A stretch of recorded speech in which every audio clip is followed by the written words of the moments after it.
Hello, I'm Vincent Sansbury. Welcome to another enlightening episode of The Truth of the Times. Episode 4, The Sun versus the Snake. In our previous episode, we introduced the main themes of Zeitgeist, demonstrated the similarities to a film from 1991 called Naked Truth, and showed step by step how to properly trace the information from the film back to a primary source. In this episode, we begin with the very first statement made in the film and divulge the sources presented and historical evidence both for and against these statements. Something the filmmaker, Peter Joseph, should have done long before presenting this film, which thousands mistakenly believe is 100% true and backed up by historical evidence. So, let's begin with the very first statement.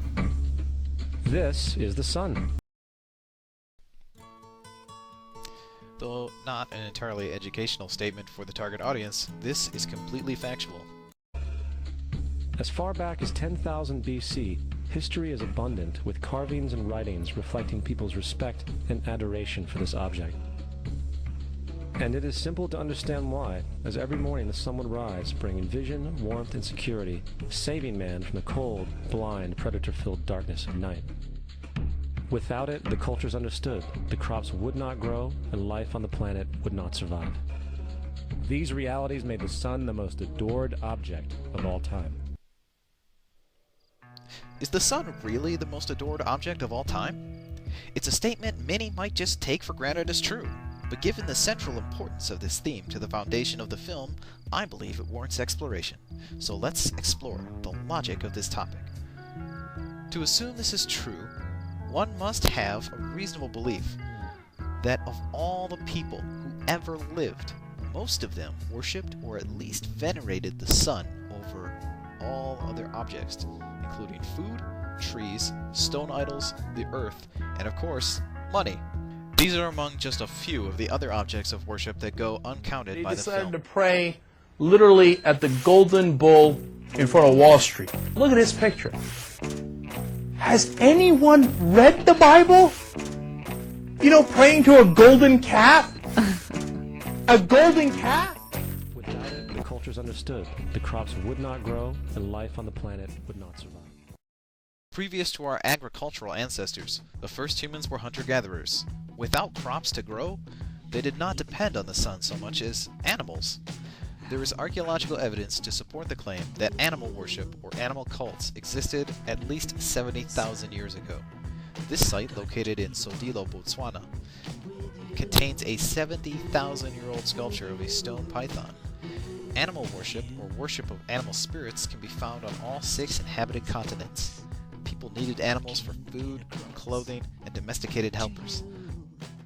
As every morning the sun would rise, bringing vision, warmth, and security, saving man from the cold, blind, predator-filled darkness of night.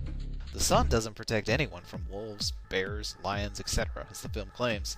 In fact, it probably just made it easier for predators to find early humans. Sun worship appeared about the same time that the Western world became dependent on agriculture, about 10,000 BC. The historical record shows no evidence of sun worship until 2700 BC, and it originated in Egypt and Mesopotamia, evolving out of animal worship and existing alongside it. In the Americas, sun worship among natives was very obscure until the rise of the Inca Empire in the 14th century, which only lasted about 100 years. Before 8000 BC, 1 billion people had lived and died without worshipping the sun for the most part, so far as we can tell. Between that time and 1 AD, the population exploded from just a parsley few to an estimated 300 million. About 46 billion people came and went in that time. Even if we assumed half of them worshipped the sun, and noting that sun worship went out of style shortly after the time of Muhammad, that means that only 23 billion of 106 billion people who have ever lived have adored the sun above all other objects, and that is a generous estimate. In order for this claim to be absolutely true, it would mean that all human beings who ever lived and died between 50,000 BC and 800 AD worship the sun. The reason we take this for granted? No serious study, to my knowledge at least, has ever been conducted to confirm or deny this. If someone else is up to the task, I challenge you to prove me wrong. But I couldn't put enough evidence together to back up this one. Sorry, Pete. So where did this statement come from? Peter Joseph actually has numerous citations in the transcript section on zeitgeistmovie.com. This statement alludes to The Secret Teachings of All Ages by Manly P. Hall, 1928, copyright not renewed. Mr. Hall does not outright even say it was the most adored object of all time. Merely one of them. Immediately, one can see how a permutation of just one word cited incorrectly has a colossal effect. Mr. Hall cites another author, Albert Pike, as his source from a book called Morals and Dogma. However, this is not the full title of the book.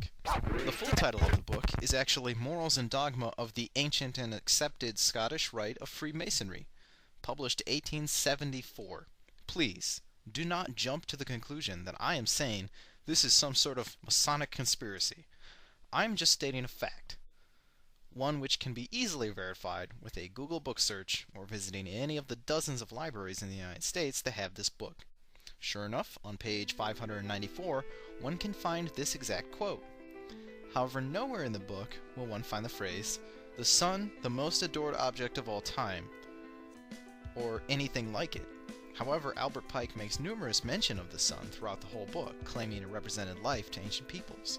But again, we find a self-educated author who does not use any academic citation, instead relying on occasional unconfirmed quotations, who failed to add a bibliography. In short, stating the sun was the most adored object of all time was something that Peter Joseph completely made up, and furthermore, has no bearing in actual archaeological evidence or scholarly sources. Maybe Peter Joseph does not know what academic citation really is, or how important it is when one is doing historical research. But I know that people who have been to college still don't bat an eye at this statement that all ancient people worship the sun. Couldn't tell you why. Likewise, they were also very aware of the stars. This statement is actually very true. Humans would have used constellations for at least 17,000 years, as demonstrated by these cave paintings in Lascaux, France, which once again is linked back to mostly animals. Intriguingly, the paintings in the cave are best illuminated on the winter solstice during the setting sun. However, no signs of offerings or other evidence of religion seem to be present at this site. Still, it's clear that ancient people were very aware of the movement of the stars. This is the image at the top of Peter Joseph's citation list. And the image in the ivory matches up with the constellation Orion's position 30,000 years ago, which matches the carbon dating on the object, so that pushes the date back even further. So maybe stars should be on that list of the most adored objects of all time.